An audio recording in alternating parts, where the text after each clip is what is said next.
अस्सलाम वालेकुम। बिन्ते हवा या बिन्ते आदम, ये अलकाब है ना एक औरत के लिए, बहन के लिए, बेटी के लिए या लड़की के लिए। तो क्या बिन्ते आदम और हवा को अपनी आपसी चपकलिश में गाली देना जायज़ है?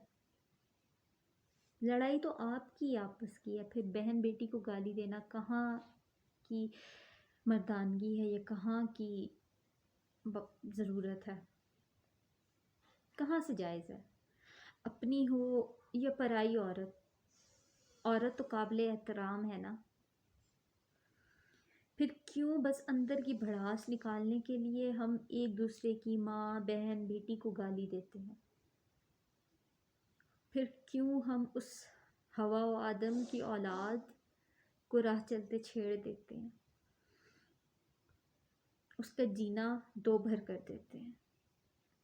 अगर मर्द को हक है कि वो जैसे चाहे घूमे फिरे, कहीं भी आया जाए, तो औरत का मजबूरी में बाहर आना जाना क्यों महाल है? अगर वो मजबूरी में भी बाहर आती जाती है तो वो बदकिरदार बुरी फहाशा कैसे होगी? मुझे तो ये लफ्ज़ कहते हुए शर्म आती है, तो आप लोग कैसे कह देते हैं? औरत की दुश्मन मर्द से ज़्यादा औरत ही है शायद। औरतें ही होती हैं वो लोग, अगर एक औरत बाहर जा रही है तो ये बातें कह देती हैं कि अच्छा ये तो गलत है। बेवा, कंवारी, तलाक याफ्ता सिर्फ औरत ही क्यों, मर्द भी तो रंडवा, कंवारा, तलाक याफ्ता होता है। कोई क्यों मर्द से नहीं पूछता कि घर टूटा तो तुम्हारी कोई गलती होगी? अगर कोई किसी का घर टूट गया है तो मर्द से कोई क्यों नहीं पूछता कि घर टूटने में तुम्हारी भी गलती होगी? सिर्फ औरत की गलती तो नहीं होगी, घर टूटने में मर्द की भी गलती होती है। लेकिन ये सिर्फ औरत से क्यों पूछा जाता है? अगर एक औरत को तलाक हो गई तो उसके दामन पे दाग क्यों लगा?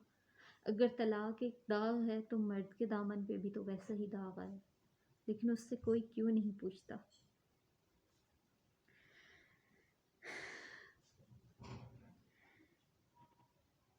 तलाक हो जाने के बाद, घर टूटने के बाद कोई घर ना बस पाए, इस पर ज़िंदगी तंग कर देना, ताने कसना, बातें बनाना, तरह तरह के सवाल करना औरत के लिए ही क्यों मखसूस कर दिया है?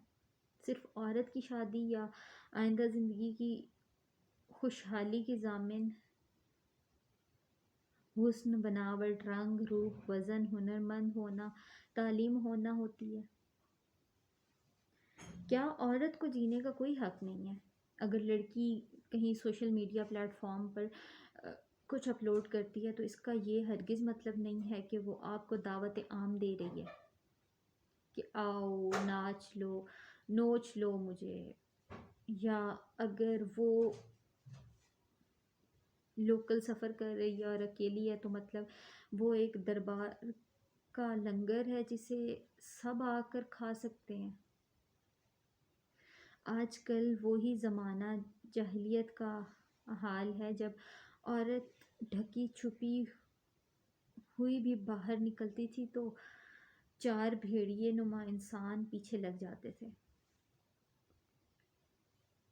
अगर लड़की बाहर निकल रही होती है तो अक्सर मर्द हजरात बहाने से छूने की कोशिश करते हैं, नंबर फेंकते हैं, कुरान पाक के मुकद्दस अल्फाज को छेड़ने के लिए इस्तेमाल करते हैं। अगर कोई औरत बाहर जा रही है, उसको आप लोग छू के गुजर रहे हो, आपको पता है कि वो एक लम्स, आपका कुछ सेकंड का लम्स उसको कितनी देर तक अंदर तक तोड़ता रहता है। कभी आप लोगों को इस लम्स से कोई छू के जाए ना तो महसूस करना, किसी की बहन को छेड़ने से पहले ना एक दफ़ा जाके अपनी माँ से, अपनी बहन से, अपनी बेटी से एक दफ़ा पूछना कि तुम्हें वो लम्स कहाँ तक जाके छलनी करता है।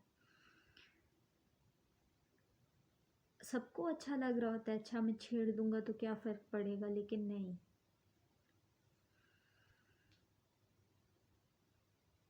कभी सोचा है, महसूस तो खैर आप लोग क्या करेंगे, کہ وہ کتنا ڈر جاتی ہے، اس بنت ہوا کی روح تک کانپ جاتی ہے جب آپ کی ہوس بھری نظریں چھونے سے اس کو اپنے ہی وجود سے گھن آنے لگتی ہے۔ جدھر آپ لوگ بنا سمجھے چھو جاتے ہیں، اللہ کے لیے مہربانی کریں، اگر اس معاشرے میں جینا آپ کا حق ہے تو باقی مخلوقات کا بھی حق ہے،